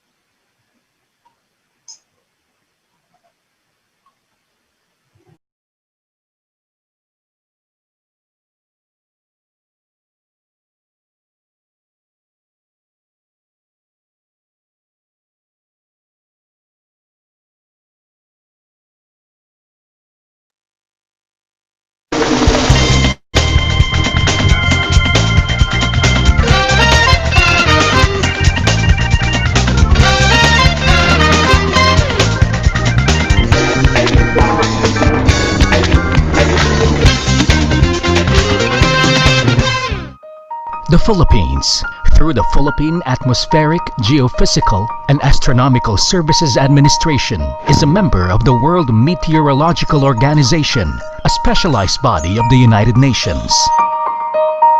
Priding ourselves as the forerunner of weather and climate science in the region, we have spent decades of training,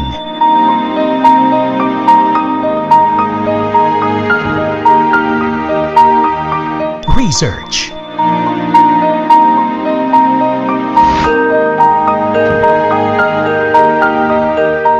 And international collaboration.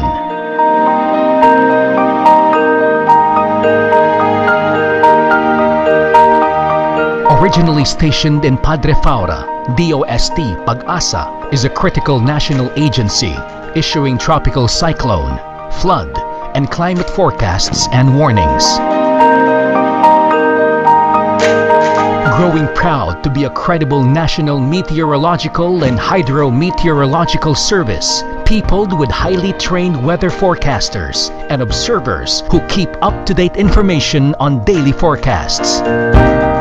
Our meteorologists continue to study weather and climate phenomena relevant to people's safety and understand the structure and development of tropical cyclone to mitigate the effects of hydromet hazards. Our hydrologists understand the structure and development of typhoons to possibly mitigate the effects of disastrous floods.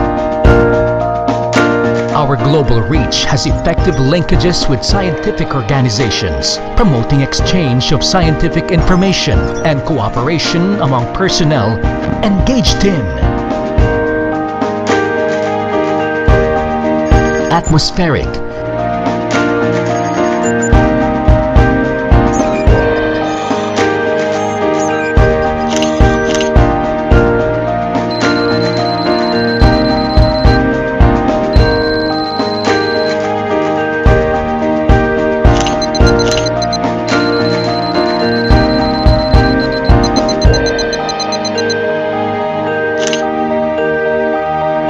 geophysical,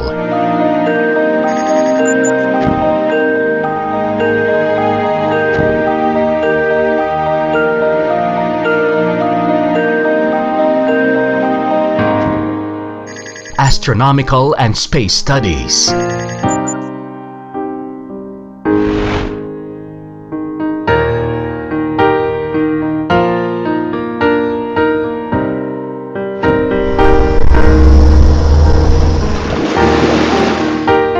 PAGASA's 5 regional stations across the country, which are ready to give evidence-based localized weather information and related services, are highly dependable.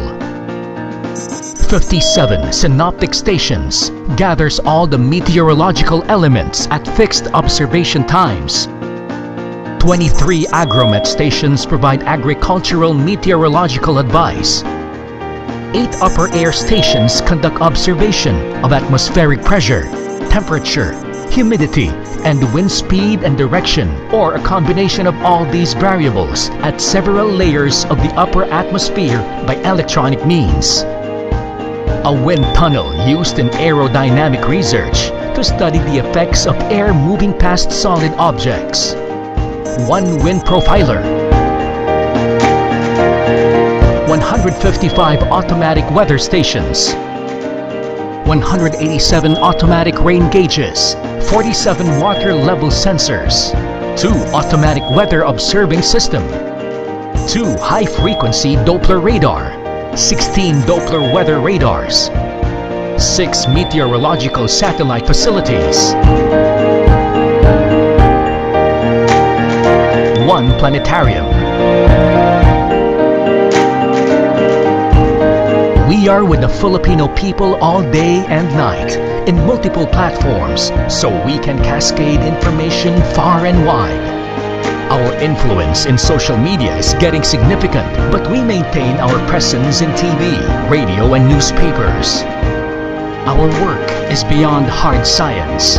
We inform people to keep them safe and their properties protected at all times.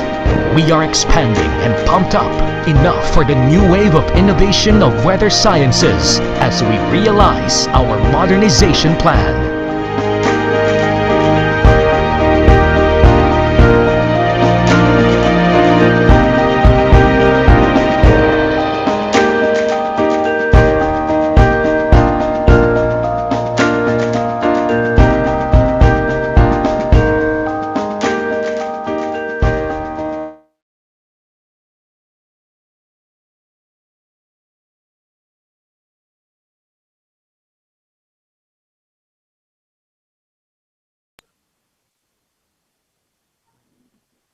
Okay. So, pwede na tayo mag-Q&A? Edric, nandiyan ka ba? Ay, Miss Lucy, ako na lang. Sige, sige. So, for our next part of the forum, Ms. Remedios Sherva will be the one to host for the Yes. Q&A portion. Okay? Thank you, Miss Lucy. Welcome po sa ating open forum. Yung pong may gustong humabol pang welcome po sa ating mga suggestion, comments, recommendation. Just in case na pwede po kayo dito mag-chat sa atin ng mga question. Pero yung meron na po kami ditong mga question. Teka na po, nawala.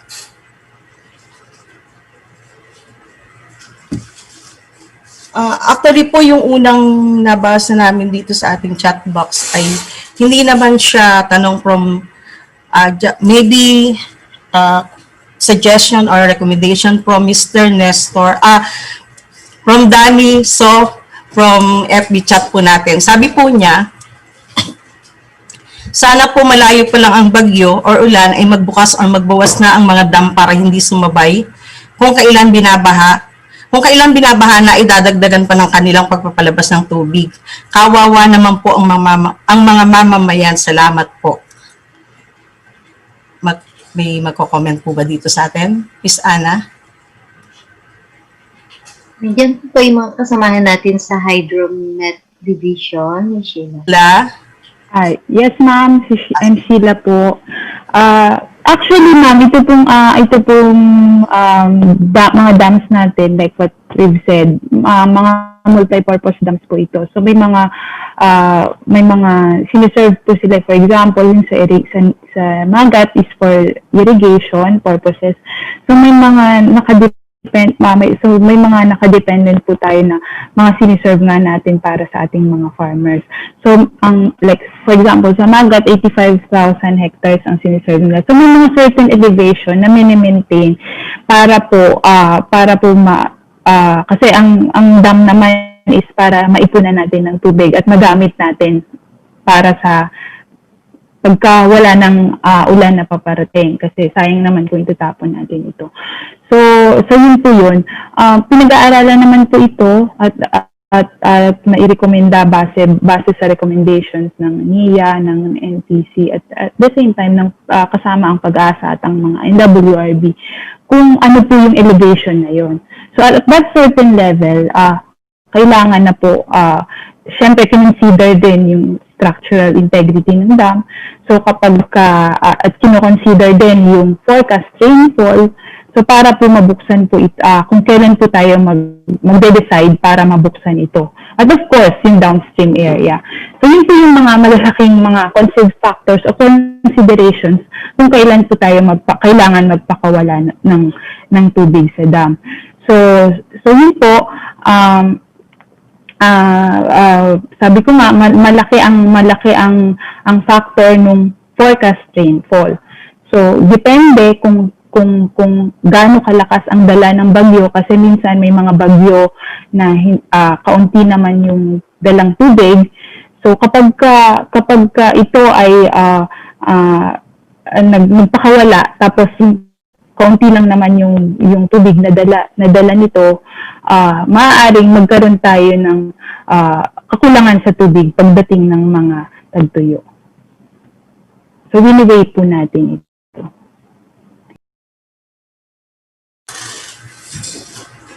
Okay na, Miss Sheila.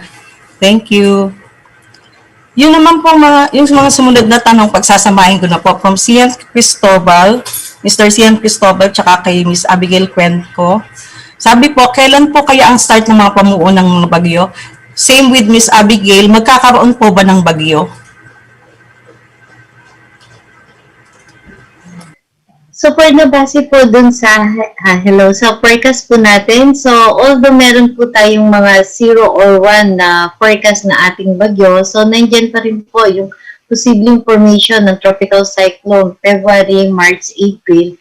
And then pagdating po ng May, June, July, yan po yung mga typical na formation po ng ating mga bagyo.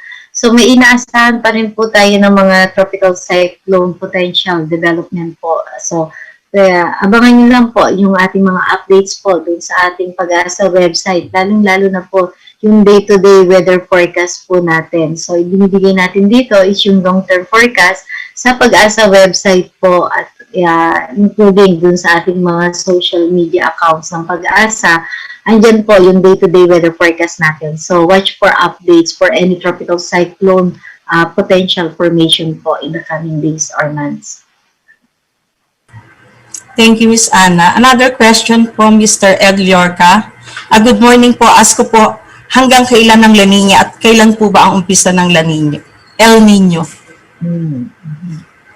So, sa ngayon po, nakikita po natin na sinabi nga po natin, so nag-peak na po, na-reach na yung mature stage ni La Nina during the past month, November, December, at pagdating po ngayon January, February, ay nag-gradual returning to ENSO neutral condition na posible po up to February, March, April, nandyan pa rin po. And then pagdating po ng mga April, May, June season, ay possibility po na returning to ENSO neutral condition.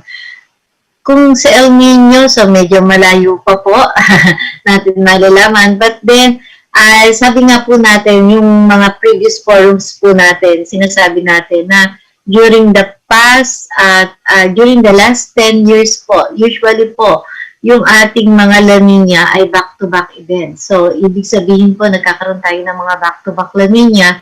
Yung last 6 events po natin ng La Nina was back-to-back. So, hindi man po natin masasabi pa sa ngayon na posible magkaroon ng back-to-back La Nina. But then, historically po, ganun po yung nangyayari na usually po, returning to ENSO neutral condition, pagdating na naman po ng Northern Hemisphere winter o pagdating ng October, November, December, may mga potential formation pa rin po ng La Nina. So, hindi po natin yun pinapawalang bahala, kinoconsider pa rin po natin yun. And then, meron din po instances na after La Nina, ENSO neutral, and then magkaroon din po ng El Nino. So, medyo napakalayo pa po at napakahaba pa. So, pakaabangan na lang po natin yung palaging latest update po from Pag-asa and sa ating mga international prediction centers po. Thank you ulit. Another from PSMA o Cortez.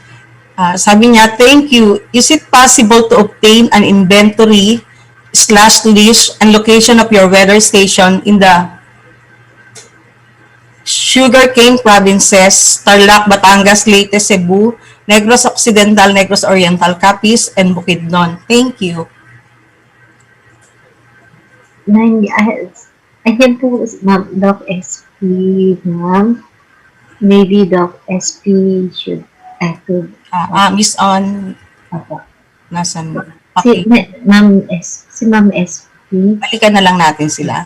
Si Ma'am SP na yun. Nag-out saglit. Ay, So, sagutin na lang po natin yung mga, although sir, meron po tayong inventory po ng ating mga Pag-asa stations. Kung check na lang po natin yung sinasabi niyo po kung ano po yung mga interested place nyo, kung saan yung pong mga possible na mga na Pag-asa station. So, yan po naman ay available sa Pag-asa. So, email lang po kayo sa aming Pag-asa email para po ma-formalize natin yung request nyo para ma-send po natin yung mga stations po, yung inventory kung saan meron malapit sa mga sugarcane area plantation. Opo. Paki-send. So, paki-type na lang po dito, Miss Gerard, yung ating email ad para ma-send po ni Sir yung kanyang formal request sa Pag-asa. And then, attention po kay Dr. Vicente Malano as our Pag-asa administrator, sir. I-type na lang po namin, sir. Okay na, Miss Ann. Para naman po kay Miss Marmy Safata, tungkol po dun sa request nyo na 10-day forecast, weather outlook for municipality, Noted po yun, ma'am. Kaya lang po pakisulat na lang yung mga email address nyo. Meron po kasing, sabi niya dito, may request letter daw sila, parang reiterate niya. Sige po, sasagot po kami. Then, pahingi na lang po ng inyong mga email at kung saan po isesend. Then, from Mr. Laverne Olalia, salamat po, sabi niya, good day, thanks for the effort and dedication of PAGASA in delivering this valuable information to all of us. Congrats and more power. Yun lamang po at maraming salamat. May mga question po ba tayo dito? Parang puro yung iba. Sige po, yung naman nagre-request ng mga presentation, ipapasend na lang po sa mga email ad nyo.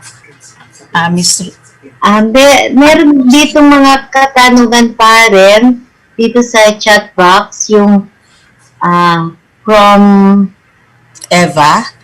Latest protocol from PAGASA, meron na po ba tayo? Yung latest protocol from PAGASA. So yung pong, ang binabanggit niyo po ba dito is yung latest protocol from PAGASA, yung El Nino, La Nina, yung ENSO protocol po, or ano pong protocol yung posible natin na tinutukoy dito dun sa nag-question po? Miss Ana, parang latest DAM protocol. Latest DAM protocol from PAGASA, meron na po ba tayo? Andyan po si Miss Sheila from HMD. Miss Sheila. Miss Sheila, nandiyan ka pa? Sorry ma'am, can you please repeat po? Sabi may nagtanong kasi, meron na daw ba tayong latest protocol from PAGASA? Parang sinasabi niya yung latest DAM protocol. Actually, yung same protocol pa rin, ayun sa DAM po ba? Yun pa rin naman po yung ginagamit natin hanggang wala pa po yung na-approve na protocol. So, kasalukuyan naman po yung nire-review po ng bawat agency. Salamat. Pero dito from Miss Eva, sabi niya, particular part of the country na affected ng La Nina, and is it possible to know the estimated amount of rainfall received? Thanks. Yes, ako, Miss Eva, base po dun sa forecast ng PAGASA, so naka-associate na po doon yung potential impact po ng given yung La Nina dahil ang ginagamit po natin na predictor or indicator ng ating rainfall forecast is based on ENSO or based on La Nina SST anomaly dun sa Tropical Pacific. So nakalagay na po doon yung mga estimated rainfall amount due to La Nina and due to other weather systems and based din po dun sa mga reference na historical climatology po nung lugar. So nandun na rin po sa mapa at nandun na rin po sa ating mga tables yung mga estimated rainfall amount po. So, isesend po at ipopost po ito sa PAGASA website within the day. So, paki-abangan na lang po doon.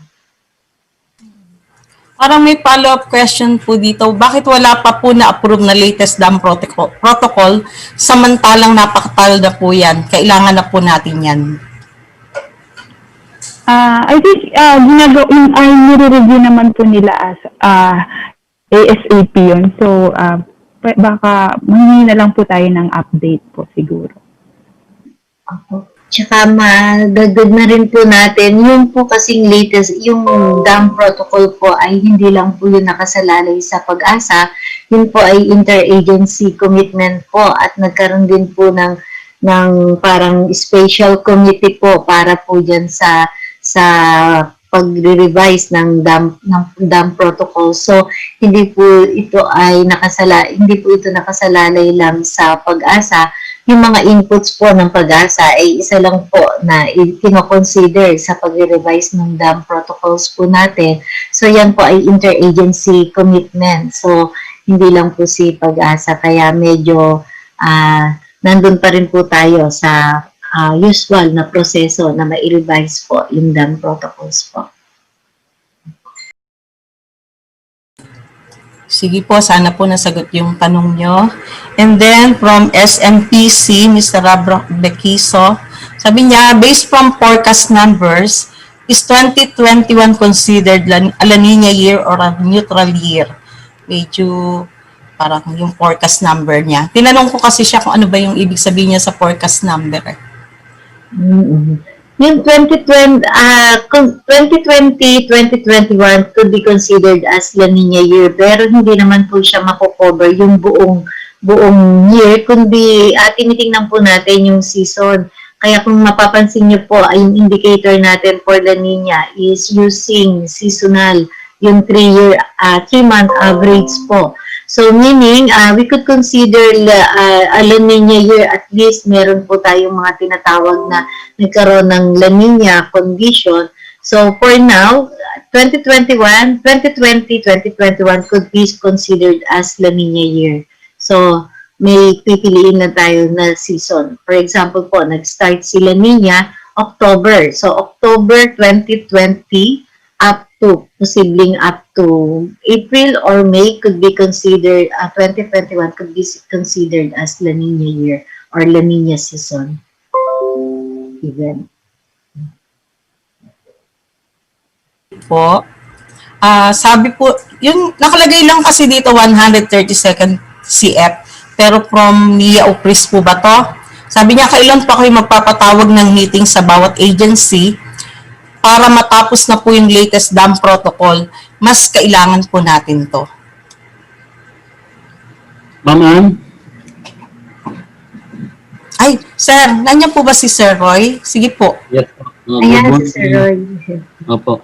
Regarding po doon sa flood protocol doon sa dam operations, meron na pong ginawa, actually nag-draft ang NIA, Magat, doon sa protocol, then na-comment na po ng Pag-asa yon. Nagkaroon na rin po kami ng meeting 2 beses na with Professor Tabios. Then, ang alam ko po doon, kasi tapos naman ma-comment, they will be presenting doon sa, I think sa Senate na yung bagsak noon, para kasi nire-require na po sila ng Senado. Doon po sa kasi sa protocol, tama nga si Ma'am Ann kanina, hindi lang kasi ito Pag-asa. Ang Pag-asa's rule lang po doon sa protocol is only to give doon sa forecast rainfall. Pinag-uusapan po kasi kung ilang araw ba before mag-spill ang dam, kung ilang araw bago magbigay, or ang accuracy kasi ang issue doon sa forecast rainfall. So ang hinihingi kasi ng Magat Dam is sana mas mahaba, pero yung sabi nga ni Ma'am SP, around 3 days lang po kasi ang medyo maganda-gandang forecast rainfall. Doon naman sa track, nagbigay ang si Ma'am SP ng nasa 5 days typhoon track.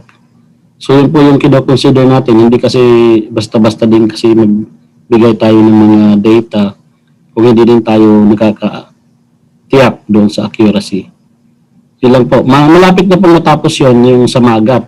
Kasi ang ginagawa, yung Magat muna, then magiging framework yun para sa ibang dams. Thank you. Thank you po, Sir Roy. Kung gusto pong mag-comment ni Sir yung tigan niya, pwede naman po kayong mag-reply dito. Sabihin nyo lang po. Next po, for the meantime, sir? Reply po kayo, sir.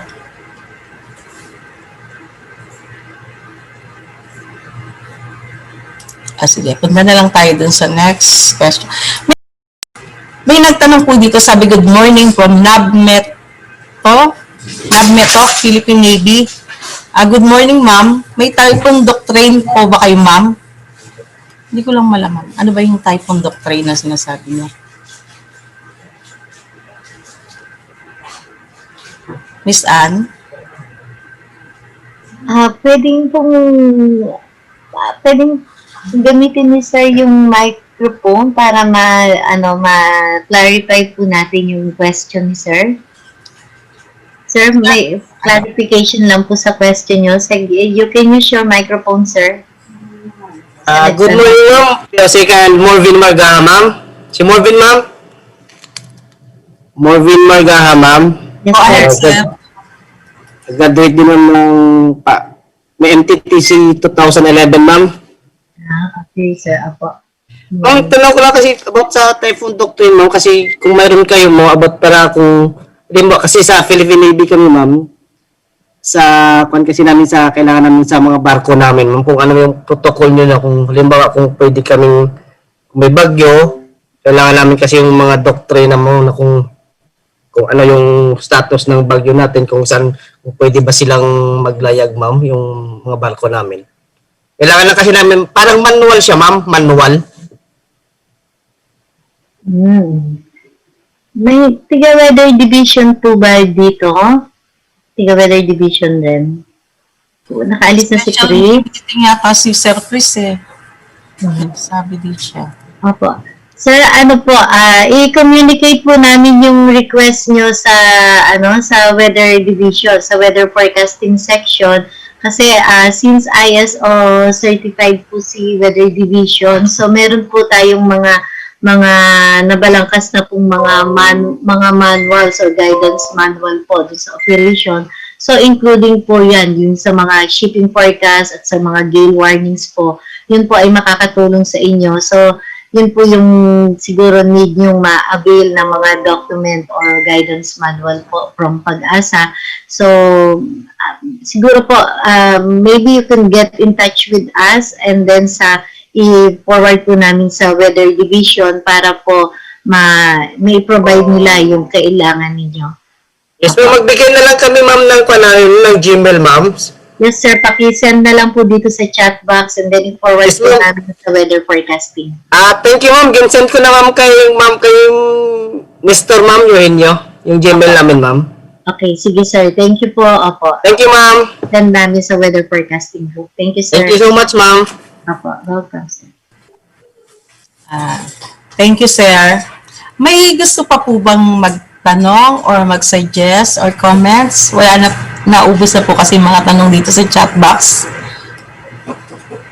Or kung wala naman po, ibibigay ko na po yung floor uli kay Miss Lucy. Opo. Miss Rem, sige po, Miss Lucy, paki-remind lang din po dun sa mga hindi pa po nakaka-fill up ng ating survey form. So, kindly please fill up the survey form. So, napakalaki pong tulong ito na may ibigay nyo sa amin para po ma-further improve po yung products and services ni PAGASA. So, kailangan po natin yung input sa ating mga stakeholders. So, maraming salamat po. Back to you, Lucy. Okay, thank you, Miss Anna. Yun nga, reminder ulit. Kasi, nakaano din yung email address. Yung, after nyo mag-submit ng survey form, yun ang magiging natin for your presentations, which we will send out later. Okay? Before pala tayo mag-closing remarks, we will give the closing remarks from Edna. Request po natin na mag-open tayo ng ating mga camera for our picture taking for documentation purposes.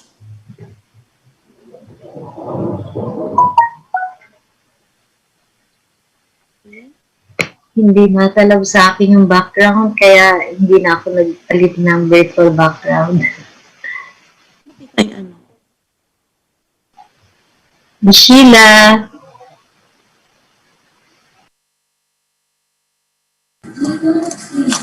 O sige, wait lang. Sorry po. Open your camera. Wait lang po. 1, 2, meron po tayong tatlong batch. So, first batch po muna.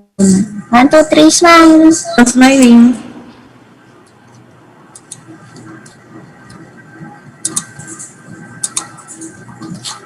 Sige po. Second batch po.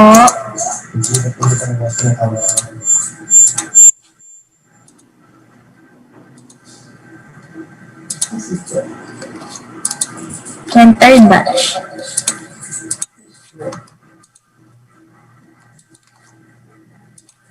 Okay na po. Thank you. Teacher. Okay. So, yun na yung aming mga survey form, please. Kailangan pa namin yan. So, we'll have our closing remarks from Ma'am Nia, you please. Hi, sir.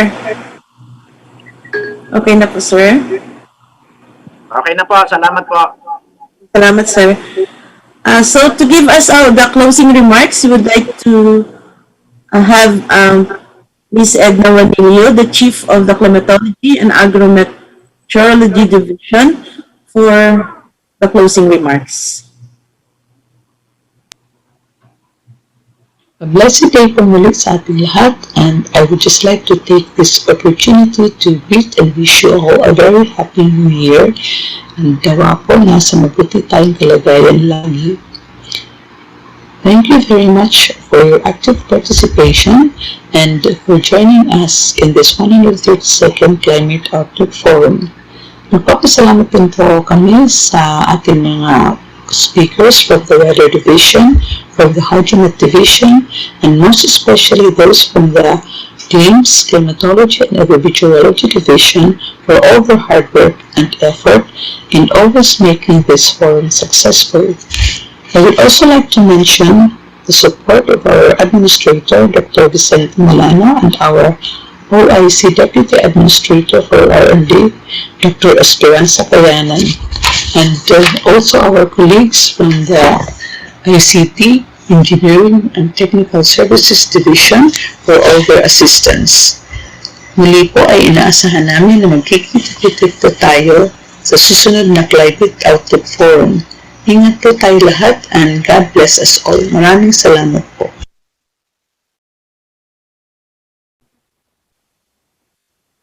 Okay, thank you sa lahat na nag-attend sa ating forum. And until our next forum, magkita-kita po tayo uli sa tentatively sa February 24. Okay? Thank you po. Maraming salamat. See you next time. Thank you. Thank you, Ma'am Busi. Po. Thank you, ma'am. Thank you po.